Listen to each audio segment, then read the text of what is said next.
to episode 23 of the While She Naps podcast. I'm Abby Glassenberg. My guest on the show today is Anne Wood. Anne is an artist and maker, perhaps best known for her sculptural birds, boats, spiders, rats, and mushrooms. Anne works with found and salvaged materials, many of them vintage or antique garments. She's interested in transformation, turning cardboard boxes from the fancy grocery store on her block into turreted castles, and ruined old petticoats and gowns into seas for papier-mâché boats. She loves to give the most common materials and tired, dispirited, faded things new importance and meaning. Throughout her life, Anne's been infatuated with smallness, intricacies, miniaturization, collections, repetition, lost or abandoned things discovered and rescued, the idea of haunted and enchanted places, and the setting of a tiny stage. Anne lives in Brooklyn. Anne Wood, welcome. Hi, Abby. Hi, it's so great to talk to you. I've been an admirer of your work for many years, since I began sewing in 3 dimensions myself, and it's just so wonderful to be able to have you on the show. I'm so happy to be here, and we are from the olden times. I know, right? We're blogging. Like way back when. When did you first start blogging? I think shortly after you. I think officially in 2006. I thought about it for a couple years before I started to see. I didn't really know what a blog was, but I started to see them around, and I was fascinated by the idea. And I was also looking for sort of a career change and looking to do more personal work. And I sort of started to gravitate to that as a maybe way to get myself to do that sort of thing. But it took me about 2 years from the time I started thinking about it till I jumped in. And I guess that was 2006. Wow, yeah, so we do go way back. As I think I might have found you pretty soon after that. So that's so exciting to finally actually have a real conversation. Yeah. So I want to hear a little bit about your background. Did you grow up in New York City, and what do you like about living there? That's an interesting. I did not grow up in New York City. I sort of grew up in the opposite of New York City. I grew up in Massachusetts in a really tiny town, Cherry Valley, and my family still lives thereabouts. Super rural and very, quiet and slow. And I had a super rich childhood, a super creative childhood. And it's funny, I was thinking lately that the things that I was doing when I was about 11 are pretty much exactly what I do now. I mean, almost without any difference. It's so much of the same stuff. I still sew with some of the same fabric, the same bags of scraps that I've had since I was a kid. That's just wonderful. And I can totally relate with that idea. I actually do still sew with some thread that I got as a gift when I was 11. So, yeah. in a sewing kit. And it's, how great is it to be able to have a career doing the things that you did when you were a child? It's amazing, and it's kind of strange. And even, lately I came across, backtracking, what I like about living in New York, I don't know. I could sort of live anywhere. I think lately that maybe it's time for me not to live in New York anymore, because I'm so not location. It doesn't matter where I am. I could live somewhere far less noisy and expensive. But I guess I love my apartment. I love my neighborhood. I love the park. All my friends are here. So I guess that's what keeps me here. But what I wanted to say was, lately I came across something. I came across the first movie I ever saw in a movie theater when I was a child. And it was interesting to me how informative it was to what I do now. It was a big deal for my mother to take us anywhere. And when I was really small, and my sister was even smaller, she didn't drive at all. So there were buses to get to the closest city. And we saw this film that I've never been able to forget images from, but I couldn't remember the name of it or anything specific. And I sort of searched around. I could never find, and I never hoped to find what it was because it was so pre-internet, but it was fascinating. And the images occurred to me regularly. And then a few weeks ago, I came across a clip of it on YouTube. And what it was the Royal Ballet made a film of the Tales of Beatrix Potter. And it turns out you can buy it on Amazon, and you should so get it. If you haven't already seen it, you can also see clips of it on YouTube. I think you can see it almost in its entirety on YouTube. But I think but for that film, I would do different work. And if you see it or see images from it, I posted some about some images from it on my blog, you will understand what I'm talking about. Yeah, I watched some of the clips that you linked to, and I can definitely see that same, I don't know, it's like a mood or something.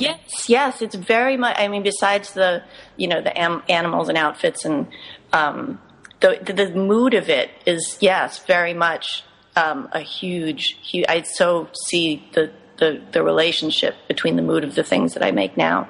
Yeah, totally. So did you study art in school? A little bit. I went to art school right after high school, but I didn't stay very long.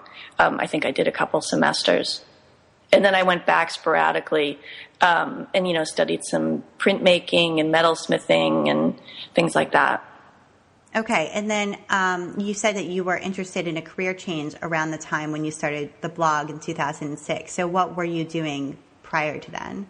Yeah, well, it wasn't even so much, I guess, career change isn't the right word. I was freelancing. I had always freelanced, and I was making things for lots of TV commercials, sometimes things for films. I was doing decorating for commercial buildings. Sometimes I was painting murals. I did a lot of fun stuff, and I got to be really expressive in it, which was lucky. But it involved a whole lot of travel. I was probably away 6 months out of every year. And also, I was turning 41, which 40 didn't feel like anything to me. When I turned 41, I freaked out, and I always thought that I would do more personal work, more self-directed, self-driven work. And while I was really enjoying the creative stuff I was doing, I really was doing very little to no personal work. And that's really what I wanted to make myself do. And that's how I started. My solution to that was I gave myself my 100-horse project. So I wanted to talk to you about that because that, to me, was the first thing I remember about you. Mm-hmm. So you made 100 cardboard horses. So do you want to talk a little bit about that? Yeah, sure. It was kind of my way to begin. The possibilities for what I could make seemed just paralyzing. So I thought I would give myself something small, something manageable. And if I felt like if I assigned a shape to it, that would be one thing out of the way in terms of starting. Like I knew every day it was going to be a horse. It was going to be one of these 3 shapes, and I was going to, somehow be expressive on this horse. And I gave myself weekends off because I was still working full-time at other things. The blog part was, well, if I just make these and nobody knows about it, there was a lack of accountability. I was afraid I would flake. So I thought maybe this is my moment to find out what a blog might be like, and I can commit to posting these and see what happens. Yeah, that's the greatest thing about a blog is that sense of accountability. Even if you only have one reader, there's someone out there looking. Absolutely. Yeah. Initially, it was my sister. It was just my sister was looking, and that was it. But she would know if I didn't make a horse. And, I had officially started the blog, I think, 6 months before I figured out the horse thing. I put up one post. I'd made a little doll on a papier-mâché bed, and I put up the post, and I didn't tell anybody about it, and there it sat. And I was paralyzed after that. I couldn't think of, what I could possibly post. So the horses solved that problem, too. Like, I don't have to think of it. I'm just going to put up another horse. And I also liked the idea of, at the end, that there would be a collection. There would something that might work in volume, that something that might, become a different thing as a group, which it did. It became a stampede. Right. Absolutely. They're very dramatic, all hanging on the wall together. Because each one is how big? Maybe I'm thinking like a foot and change. No, they're very small. They're really? Yeah, they're about 6 inches. See, I totally didn't realize that. Wow. Okay, so they're small. But together small. They make a more dramatic. Right. A stampede of a length that I couldn't even really quite fit in my apartment. I ended up putting it on the floor. And then, they led me to all sorts of other things. As I was making the horses, all sorts of other ideas started to solidify. Things that had been rolling around in my head, since I was a child. Like, I think the next thing that I made was a papier-mâché boat, which I had been trying to figure out, for years and years and years. But the discipline of the horses sort of made me more able to carve out time to spend on my own ideas. And when you were working in the freelance jobs prior to this, you were doing some three-dimensional work as well. Actually, mostly. I was doing mostly three-dimensional work. I painted a lot and I drew a lot. I illustrated a cookbook, which you probably don't know, technical illustrations. A lot of the three-dimensional stuff that I made were, I made giant Martian heads for Snickers that got crushed in the subway. The subway doors, that was the commercial, so I made a bunch. They all got crushed. I made showgirl fur hats for an E-Trade commercial. I made a garden gnome for Toyota. I mean, really fun stuff. Yeah, gosh, that's so interesting. Wow, I'm going to have to hunt around and find some of these things because I'm intrigued to see. Digital age, so I mean, I have some photos that are photos, paper. Yeah, that's so interesting. Yeah, because I really only know you as sort of Cardboard Horses and Beyond. So when you meet new people, how do you explain what you do now? Oh, very often, very poorly. I've gotten better at it, but I've never really come up with a perfect answer for that. And I think it's partly just because of me being the way I am, and also partly because it's a little hard to put in a nutshell. And so I guess, I have a sort of stock answer where I say I make artwork and I sell it. And if they're interested beyond that, they can ask a question. And I also consider, how the question was asked, or, if I have some intuitive feeling about what kind of answer the person is looking for. Like a while ago, an acquaintance of an acquaintance said, so I hear you work at one of those work from home schemes. And, my response to that is yes.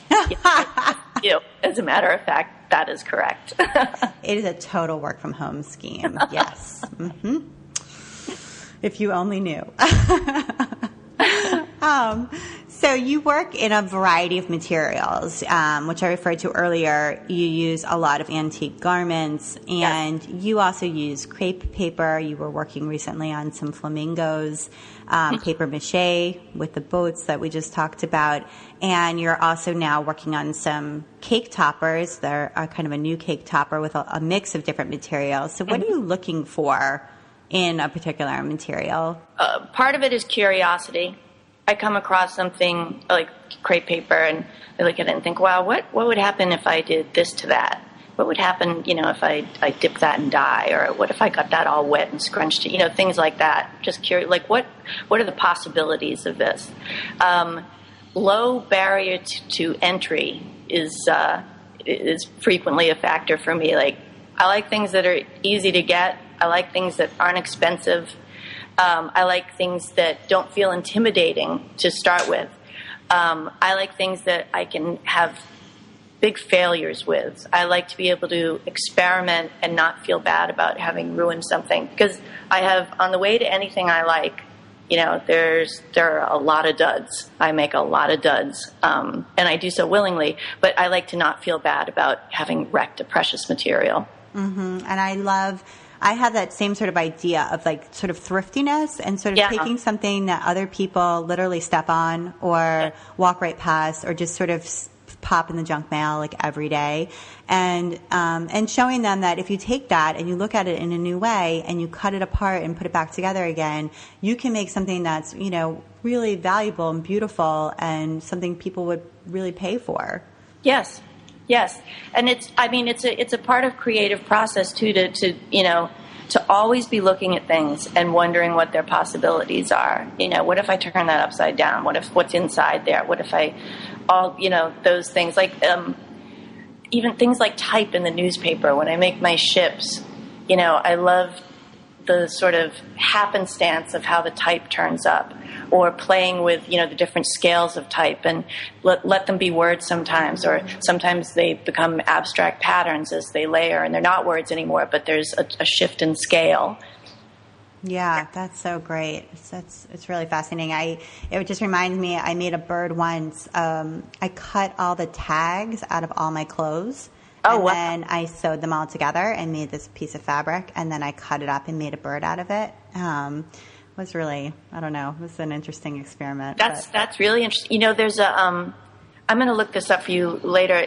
There's a woman who did a giant installation of clothing tags. Wow. She got people to send them from all over the world. I think she might have made a quilt. I mean, but she had thousands and thousands. I'll see if I can find it. Yeah, totally. I'd love to see that because I think it really is sort of in the similar vein to what we were talking about sort of the things that you literally don't ever even see. It's like fabric that's around you that you don't notice. Mm-hmm. I love that. So tell us a little bit about your design process. Like how does this all come about when you're working on like a new bird, for example? Well, it's different for different kinds of work. And I guess I divide things into two kinds of processes. You know, there's designing a sewing project and then there's also a creative process there. And so I guess I have those separated in my mind. Let's, for example, designing a bird. I'm redesigning my songbird because this is such a lesson. All my other patterns I backed up onto my computer. This one I didn't, and it was a tricky pattern, and I lost it. I can't find it, and it's so frustrating. I think I have some memory of it that'll make making the next one easier, but my goodness, I hate do-overs. I've gotten better at designing soft sculpture, sewing sort of things. In the beginning, just endless awkward drafts, and slight revisions, take it apart, revise again, take it apart, revise again, record the good stuff. I can put something together with fewer drafts now. I think when I designed a lamb pattern for Fortuny a while ago, and instead of 40 drafts, I think I got there in 5. Yeah, it's amazing how the sort of accumulation of experience of prototyping, it does help. And yet there are times when it's still surprising how hard it is. Especially if it's something completely new. Like if you were to make a frog, right? It would be really new. Yes. And also and this is partly what inspired me to start to sell patterns. I've been paying attention to like the parts of my day that I'm happiest in, or the parts of the day where I'm not obsessively running to check my email or Facebook, or, I'm lost in something. And what I'm usually lost in is designing something new. And there are a million things I want to design. And I don't think frustration even registers with me when I'm on like the millionth draft of something. I just enjoy the process so much. And I want to do more of that. And so that's sort of the solution for me as well. Then, publish those patterns. Yeah, let's talk about the patterns. You're getting ready to release your first patterns and maybe kits too. What was the impetus for sort of beginning to do this? So you wanted more time designing and less time making finished products. Is that right? Yeah. I still want to make finished products. Serious production is tough, and I've been doing it for a really long time. And my arms are tired, like literally. I am, it's getting harder. I want to keep doing some of that, but I think that it's also just time for me to start publishing the patterns. I started to think about this when I taught at Squam for the first time in 2012, 2 years ago, and I feel like ideas have an incubation period for me. Big, new ideas of like 2 years. Or maybe that's just procrastination in a fancy costume. But that's when I first started thinking about it. It was my first teaching experience. I went in not having any idea what to expect or, how I would be in that role. And I loved it. And I was amazed by what people made. I was amazed by other people's imagination and interpretations. And Squam is the most fun place in the world, and I had a great time anyways. But the teaching experience left me feeling like I want to do more of this, and it made me feel like sharing patterns is not the scariest thing in the world. That's what I wanted to ask about the fear there. Was there fear, or is there still fear about giving it away?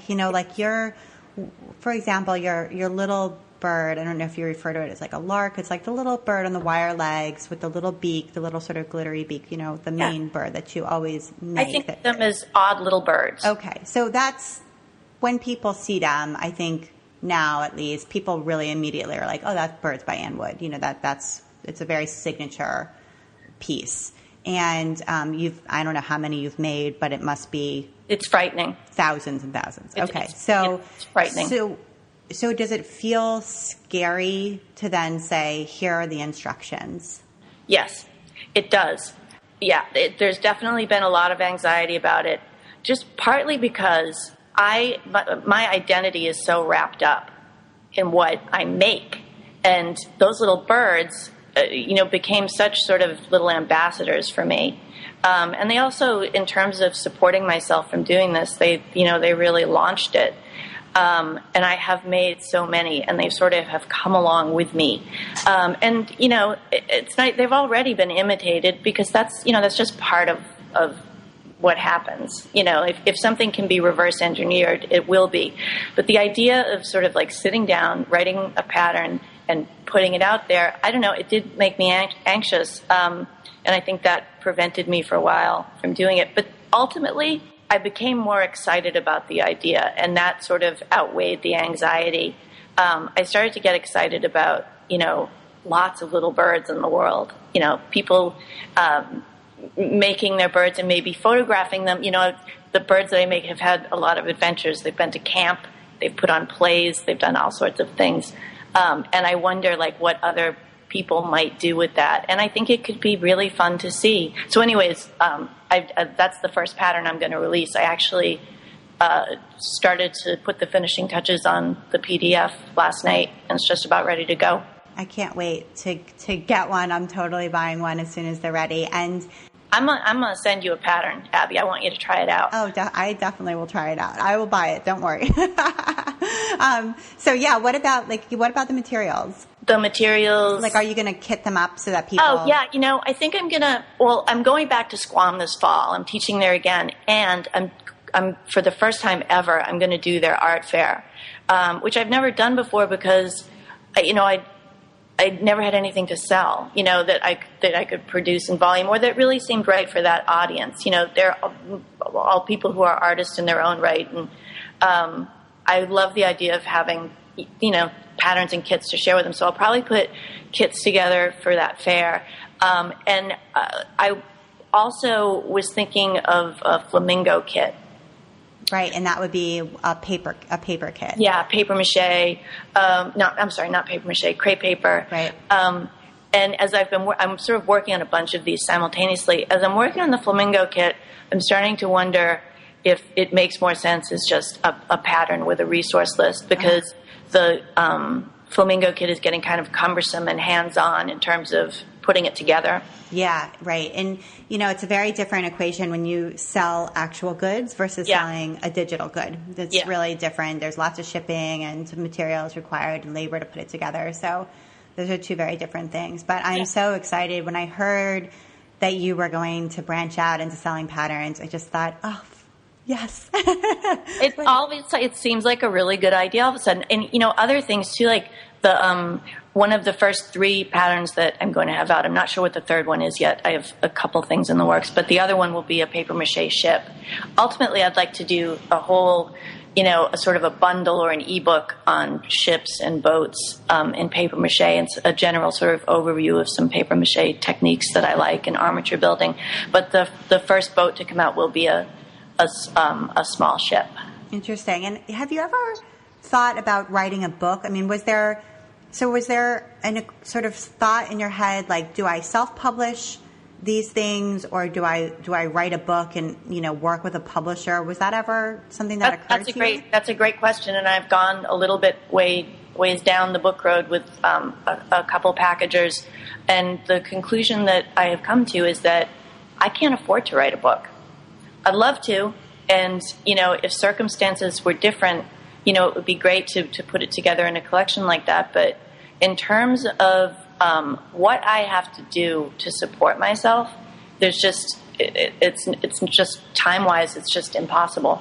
Yeah, because you're talking about basically a year's worth of labor Yeah. For not a year's worth of salary. Yeah.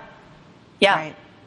I think that selling the PDF, I mean, on a personal note, just from my own business perspective, I think selling the PDF patterns and self-publishing them is the best way to go, especially because you come with such a strong brand that you've built from yourself, entirely yourself. And people will buy them from you because of that.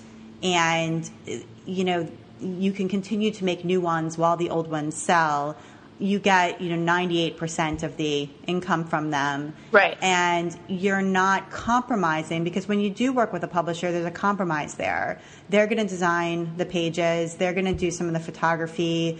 They're going to limit, the length of what's in there. They're going to edit your words. And even if you're, working with a great company and a great publishing house and have a great editor, in the end, it is not all your product. It's a 50% collaboration with them, and you are selling them also the intellectual property. So all of the patterns would then be theirs, essentially, and you don't have them anymore. You can continue to produce them, produce the birds themselves, but you can't sell the patterns after that yourself. Wow. So I think good move. Okay, well, I'm really encouraged to hear that from you. I mean, I will say most of the information that I've gotten about creating and selling PDF patterns has come from your blog series and, on making and selling PDF patterns. In fact, I have a lot of questions I want to ask you. We can talk later. How to do that. Because your patterns look great. And, I just used the PDF merge tool last night. Which was yay. Yeah. I used mine last night, too. And I tried really hard to get my drawings to look as good as yours do without using Illustrator. And I couldn't. They were just a mess. But I also did not know how to use Illustrator. So I went into like a sort of a deep cave of technology last weekend, and I learned how to use the pen tool. Wow. And good for you. It was, I love that kind of obsessive, journey into learning something. I've got to say the difference that it made is spectacular. Really? It's a tricky program that I would love to really learn about, but my pattern, the way my patterns were looking was kind of holding me up on releasing them, and I feel a lot better about them now. And also, something fascinating happened. I've always had little freezer paper patterns for my birds that I drew by hand, and I make a lot of birds, and they usually come out just fine, and I was happy with them. When I digitalized the pattern, the shape tightened up. There's a consistency there that wasn't there before, which is amazing. Yeah. Yeah, so now when you make them, if you use that sort of digital pattern, print it out, trace on some new freezer paper, maybe your birds will have a slightly different and more consistent look. I don't know. Yeah, well, I think that as I was testing my patterns myself, I realized there's some vagueness and some adjustment that I put up with.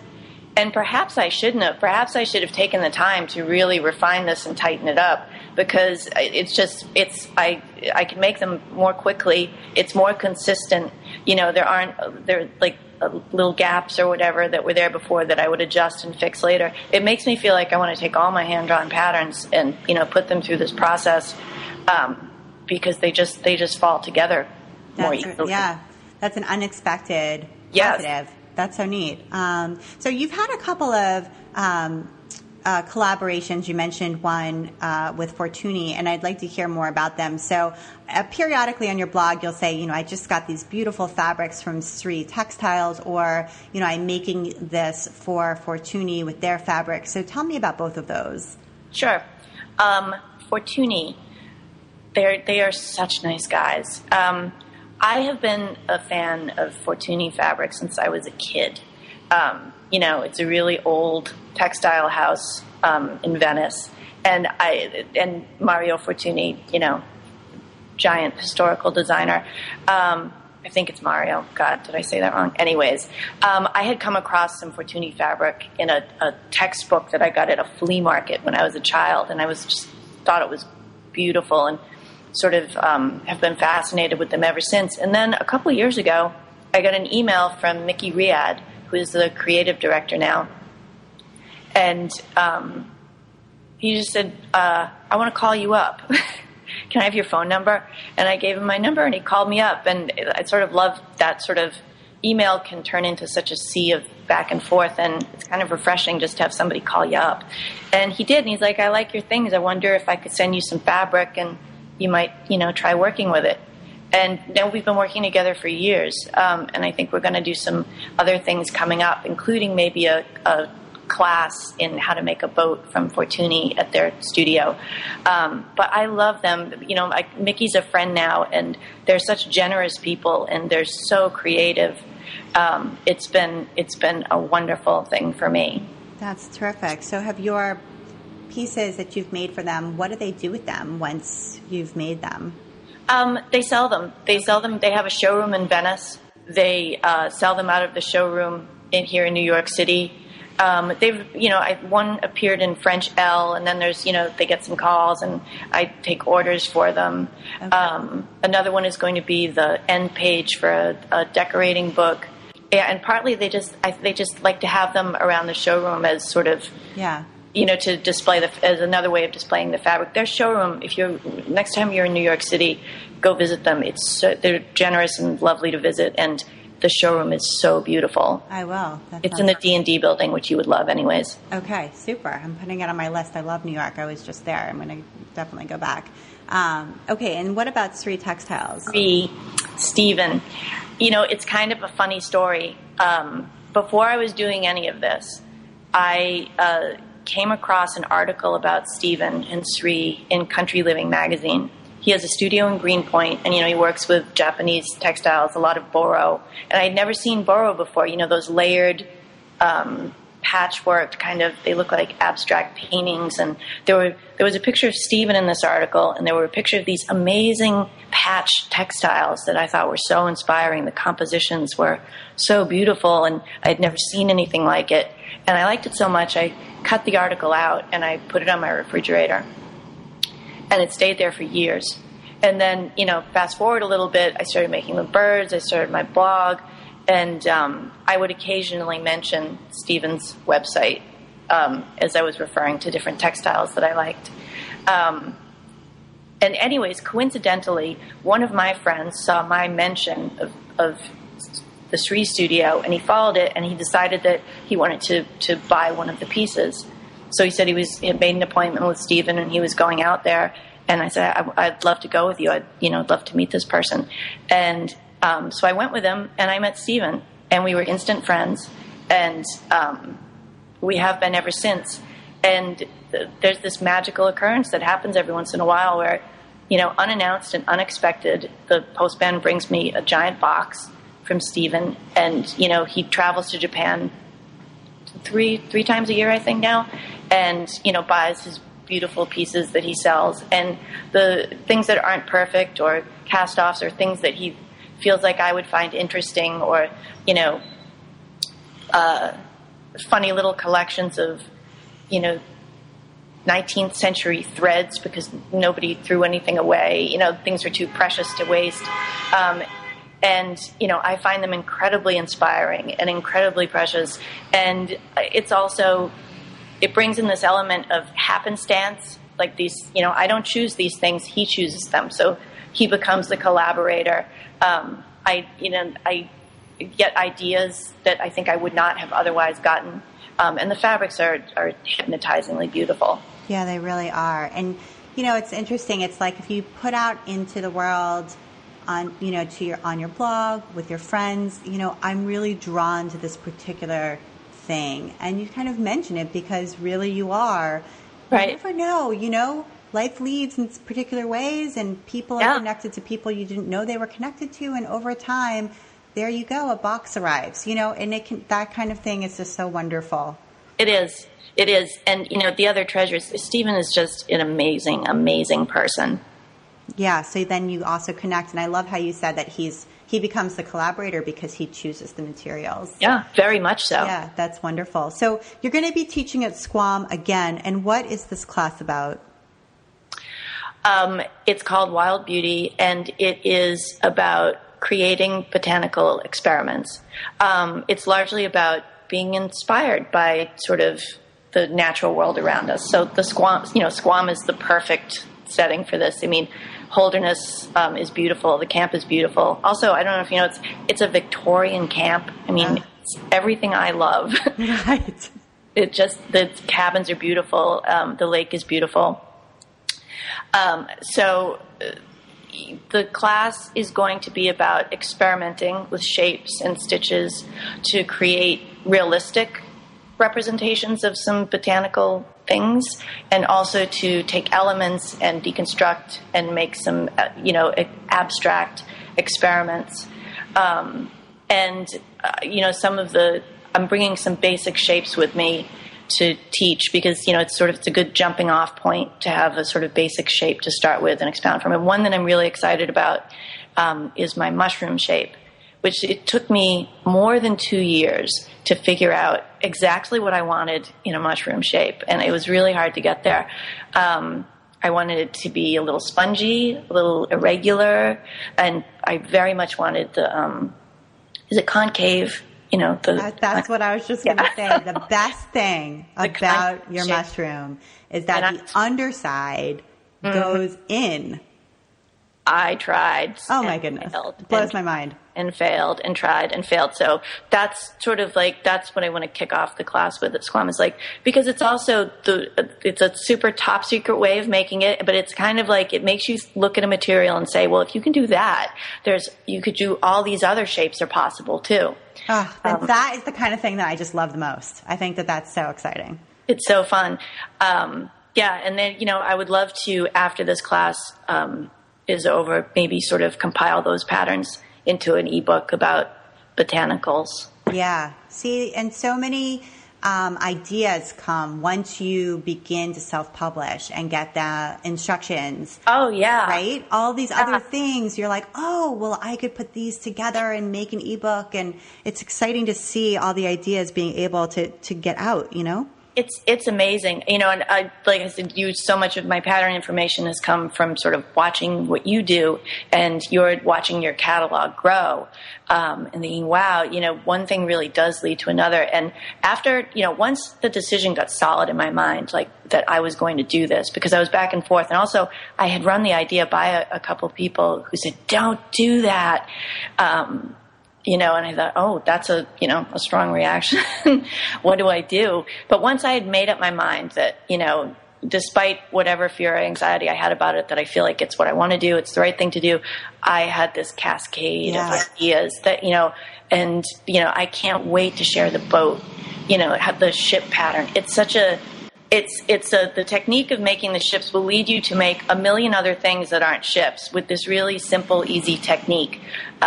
And, then I thought, well, with that technique, maybe, I could also make these animal masks. So I'm working on now these animal masks that I never would have thought of doing if I hadn't sort of thought through the process of how I was going to share the boat making process.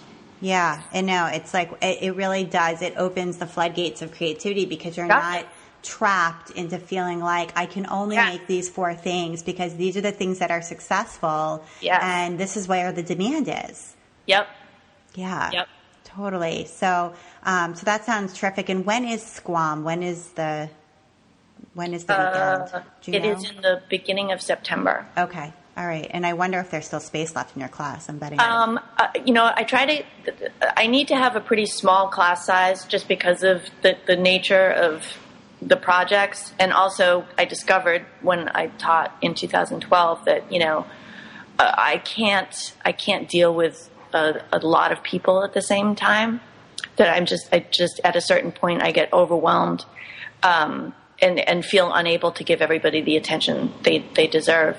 I think that there might be a couple spaces in at least one of the days. I'm not sure. I can check on that for you. Yeah, that's. I'm sure it'll fill up right away. It sounds so terrific, and I'd love to go to Squam at some point when I don't have little kids at home because you have those little kids. Why did you do that? Well, my time will come. Don't worry. I'm patient. You would love Squam, and I think Squam would love you. It'll happen. It's as much fun as a person can have. over the weekend. And it doesn't matter if it rains. It doesn't matter if there's a million bugs or not a million bugs. It doesn't matter. It's just so much fun. That sounds great.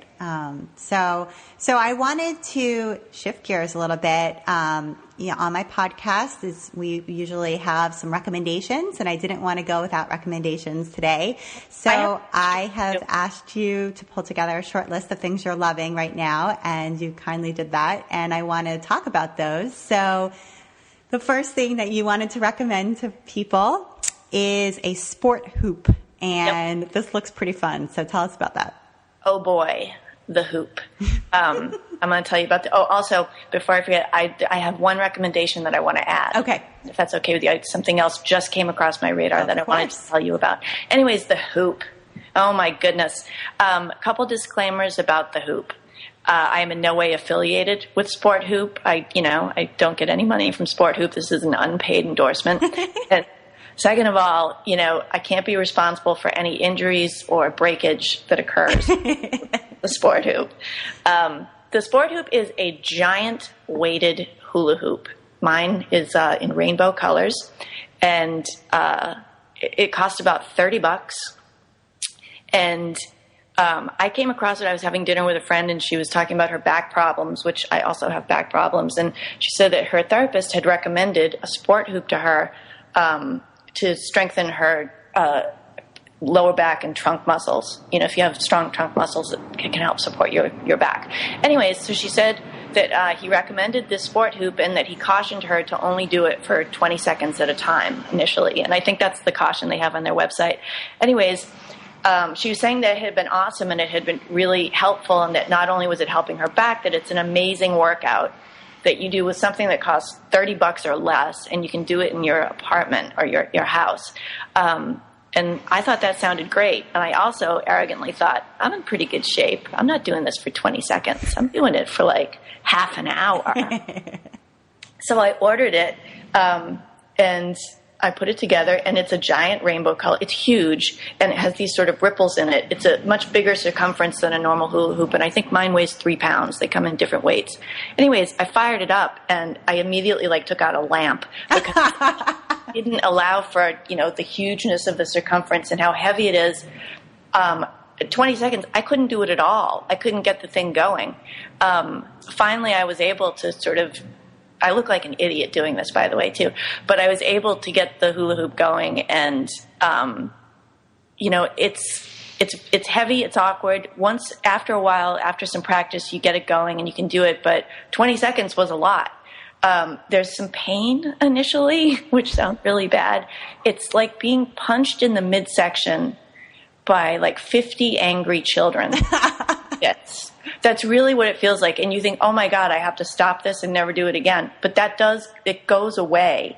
And eventually, I think the longest I've been able to do it is about 20 minutes. And that's when I was, that's been my peak. But I put music on. I get a little dancey with it.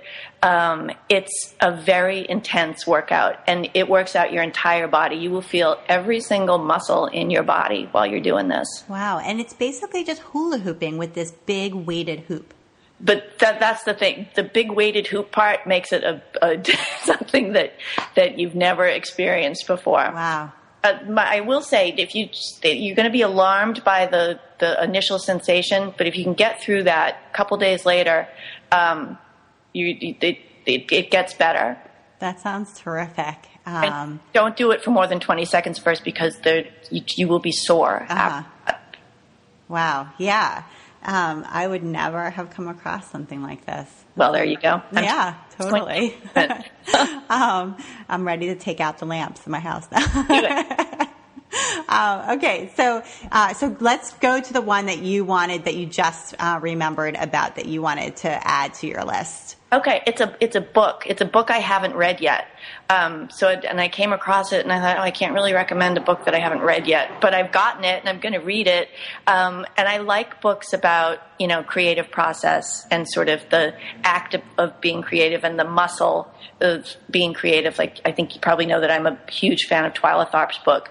And this is a a book that I came across recently by David Lynch, Eraserhead, Blue Velvet, that director. And the name of the book is Catching the Big Fish, Meditation, Consciousness, and Creativity. And I'll read you a quote from it that is what sold me on it, made me buy the book. A quote from David Lynch: "Ideas are like fish. If you want to catch little fish, you can stay in the shallow water. But if you want to catch big fish, you've got to go deeper. Down deep, the fish are more powerful and more pure. They're huge and abstract, and they're beautiful." That's lovely. I know, it is. It's beautiful. And that made me feel like I have to read this book. I sort of feel like, I'm super interested in getting to ideas that are maybe not at the surface, that are harder to access. And I think that this book sounds like it's a really good tool for that. I mean, it's such a great feeling when you feel like you've gotten to something that you weren't expecting, or something that, that's sort of that state of flow, or something that you had to work hard to get near. Yes, totally. There is a different feeling in those kinds of ideas. Yeah, they're the best ones. And I often have trouble even acknowledging that the idea even exists now. It's almost as though it's become a part of me and I don't even see it. Like, it's just, I don't know. It's a strange thing where I feel like sometimes I'm like, oh, I have no ideas. And then I look back, I'm like, yeah, I have lots of ideas and all these things have happened, but I don't even sort of own them. They just are, Mm-hmm. It's a weird, I don't know. Yeah, it's a funny sensation. I mean, I think that it speaks also to the question of inspiration. And I think that you have to work hard sometimes to get near these things. But I think that somehow through your DNA or your experiences or whatever, they're in there. There's this stuff in there, and it seems to me tragic to not go looking, really hard for the really interesting stuff. Mm-hmm. Totally. And it makes me think back to when you were talking about kind of starting the blog and shifting from doing client work to doing your own work, to sort of wanting to access those ideas, those personal ideas and really spend time on them, So, all right. So we have two materials or tools that were your other two picks. One of them is a kind of paint made by Lascaux. This is there's a pattern is emerging here of me not knowing how to pronounce things. It's either Lascaux or Lascaux. I have no idea. I don't know either. I don't know. Let's see. It's one of those things. I've never actually had to say it out loud before. It's a kind of paint, and it's my favorite kind of paint. It's a little pricey, but nice paint is all pricey. And it's very dense and very pigmented, so it goes a long way. But the difference that I find in it is when dry, it has a very matte finish, almost like dried oil paint, as opposed to almost any other kind of acrylic paint. And it's an acrylic paint. I don't use any oil paints. I just don't want to be around the smell. But it looks like oil paint. It kind of acts like oil paint.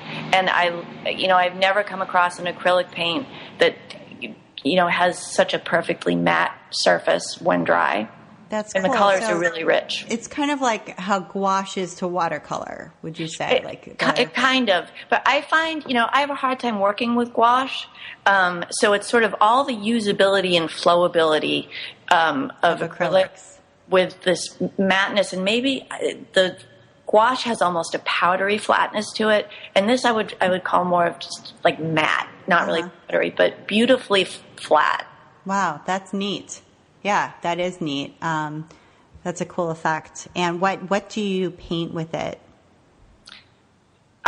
Anything, really. I've been trying to do more. It's sort of I came back in the other direction. Last year I decided that I wanted to do more two-dimensional work again, just because it's something that I enjoy. It's very portable, but it seems to be something I need to sort of discipline myself to do. In fact, I did a blog series last year called This Is Where I Am From, where I committed to doing a two-dimensional work. It didn't matter, painting, paper, whatever, and post that on my blog every week, which I did for a year. And were some of them painted with this kind of paint? Yeah. It's sort of, I buy as much Lascaux, whatever, however as it's much of pronounced. that. as I can afford to. I, for practicality, I, mix in some other acrylics, but in a perfect world, yeah, it's definitely my favorite. Cool. And you also wanted to talk about glass-headed applique pins, and I use these too, and they're awesome. And I brought them with me. Where was I? I brought them to a photo shoot for one of my books, and the editor there was like, "What are these? Why are they so small?" And I was like, "Oh, you've never seen these before?" She's like, "Oh, are they Japanese or something? Why are they so tiny?" I'm like, "Oh, these are the best pins if you're going to be making something really tiny." So I was excited that you use them too. Yeah, well, that makes me feel better because I almost didn't recommend them because I was like, this is one of those things that you didn't know about that everybody else in the world already knows about. So at least one other person didn't know about them. Yeah, I was shocked she didn't know about them. I had no idea. There's in the world of sewing, I'm so sort of like by the seat of my pants. There's a lot I don't know about. There was a period where I think I thought I invented darts. I mean, I'm very much in a bubble. Anyways, these pins were a present. They were a part of a little care package that one of my 2012 SQUAM students sent me. And they're amazing. And honest to God, I wouldn't know about them, but that she sent them to me. First of all, they're adorable. They're little. And they're so pretty. I like to sprinkle them around photos. But if you're making small work and, pinning it and sewing it, these just make such a difference. It's just, they're so easy to maneuver around, perfect for tiny curves. I also love to use them to place eyes on, to plot out where I'm going to place an eye. They're great. Yeah, they are really good. You can iron over them because they're glass-headed. Yes, right, exactly. I love glass-headed pins. And I also find, weirdly, that glass-headed pins tend to stay sharper longer. I'm not sure why that is. I think maybe it's in my mind, but I guess I feel like if they put more, a nicer material on the head, then somehow the point is also better. Yeah. I believe it could be true, but you know what else is funny? Is like sort of the things that happen when you sew in volume. Like you start to know things about pins, and you run out of thread. Like it's so funny that I think I had one spool of thread that lasted me like 10 years until I started to sew a lot. Now I buy a huge amount of thread. Mm-hmm. Oh, totally. Yeah, I've been looking recently into buying sort of bulk thread because I know. Yeah, I need a lot of thread, and it's so frustrating when you run out of thread. Oh my God, it is. Right? I have this incredibly happy circumstance of a Sewing Notion store opened almost across the street from me. I don't know how much longer it's going to be there, but it's made my life so easy. I can run across the street. I imagine. And do you use your machine a lot, or do you do a lot of hand sewing, or is it kind of a combo? I know I remember seeing you, posting about sewing in the park and finishing birds in the park, but is there a machine part of that first that takes place? Yeah. Whatever is possible to be sewn on the machine, or whatever is served by being sewn on the machine, I sew on the machine. Yeah. Most of what I do is so small, it has to be sewn by hand. So there is a combo there. Okay. Simpler seams, straighter seams. The curves on the birds are so tiny that they can't be sewn in the machine. They have to be sewn by hand. I still sew mostly on my mom's old white sewing machine. Lately I've gotten curious about, modern possibilities. And maybe some more of what I sew could be sewn on a more modern machine. But, I love the old white.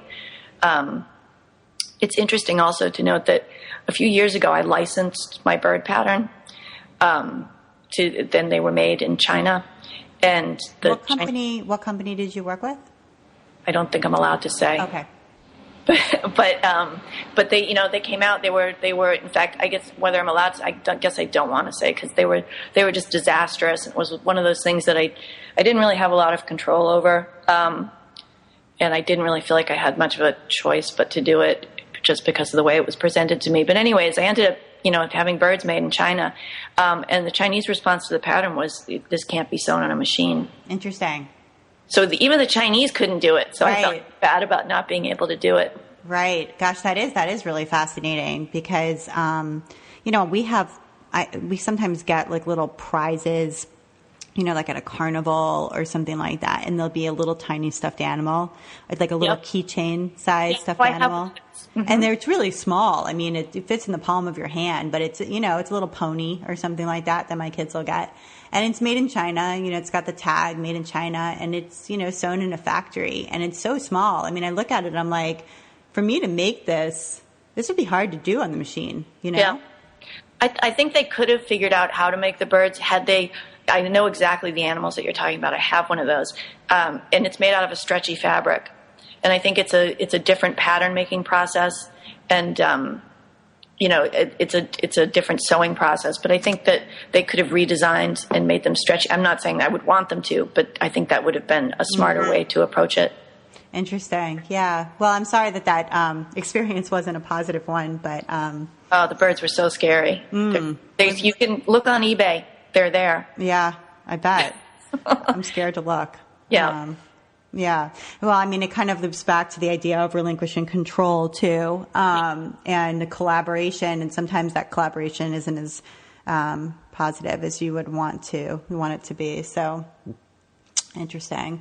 Well, this has been such a great conversation, Anne. I just feel so blessed that you wanted to speak with me and agreed to come on the show and just share kind of your journey and your design process. I just love hearing about it, and hearing about your sport hoop was also a highlight.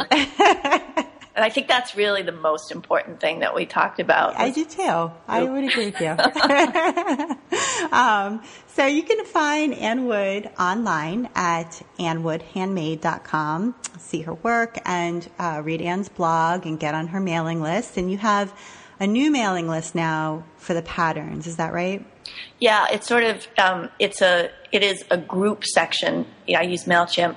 I made it a group of my blog list. So, you have, when you go to the sign up, you have a choice of what you want to get updates about. I have a separate list that's just for my shop and for artwork that I make. So this list is if you want to get blog updates by email, but you don't have to get blog updates by email, or you can just sign up for updates about pattern releases and workshops. That's super. And I often would wonder, how do people know about Anne's birds so fast? As soon as they come online and are for sale, they're all gone. And then I was like, oh, right, the mailing list. Then I signed up for the mailing list. I'm like, this is how you know before everybody else. I think it's the single most important thing you can do when you're starting something is start a mailing list. It's something you own, comes with you wherever you go. Nobody can shut it down or take it away from you.